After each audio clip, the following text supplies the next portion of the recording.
అందరికీ నమస్కారం.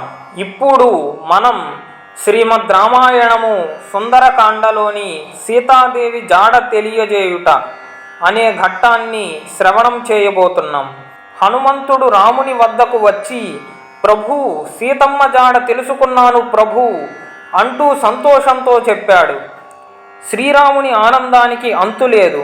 హనుమంతుని ఆలింగనం చేసుకున్నాడు. సీతమ్మ గురించి మరికొన్ని వివరాలు తెలియజేస్తూ ఆమె ఇచ్చిన శిరోరత్నంను రామునికి అందించాడు హనుమంతుడు.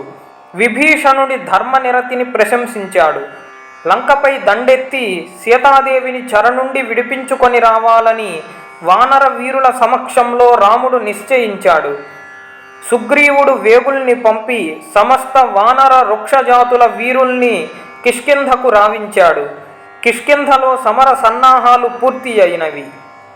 ఈ విశేషాలు గాజుల సత్యనారాయణ గారిచే రచించబడిన తెలుగువారి సంపూర్ణ పెద్దబాల శిక్ష ద్వితీయ భాగమునందు పొందుపరచబడి ఉన్నవి. ధన్యవాదములు.